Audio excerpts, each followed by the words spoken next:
Alger est devenue la plus grande ville du Maghreb. Il suffit d'écouter, de se pencher sous les tentures des balcons pour saisir les discussions. La vie d'en haut, de terrasse. Et puis il y a la Casbah, le cœur historique d'Alger. Ça sent l'Ottoman, le Turc du XVe siècle. On évoque le corsaire Barberousse, venu piller les navires, les grandes fêtes des sultans. En réalité, la Casbah est un musée en ruine. Ses maisons s'effondrent, les unes après les autres. Les ruelles sont étroites et farcies d'alcôves secrètes. Faute de place pour circuler, le ramassage des ordures est parfois assuré par des ânes, comme à l'époque ottomane. Les habitants vivent entre voisins. On est entre soi.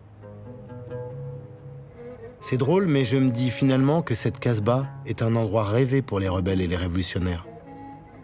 Pas surprenant que la Casbah ait été le principal foyer de la bataille d'Alger. Après l'indépendance, elle a été squattée par les ruraux venus en ville.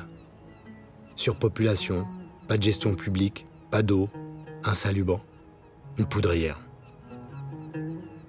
Dans les années 90, le quartier était devenu le vivier du terrorisme. Les islamistes armés faisaient régner la terreur dans le ghetto. Depuis, le calme est revenu, la Casbah peut s'effondrer en paix.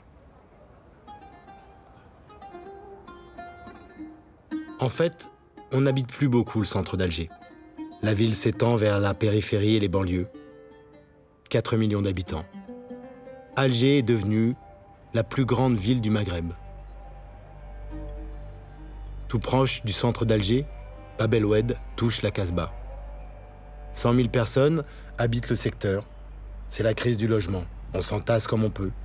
Ces antennes permettent de suivre en direct le foot et les chaînes étrangères. Elles étaient interdites par les islamistes pendant les années noires. Certains ont tenté de capter le signal satellite avec un couscoussier au balcon. Mythe ou réalité, un couscoussier coûte plus cher qu'une parabole, il a fallu renoncer. Depuis, l'étau islamique s'est relâché.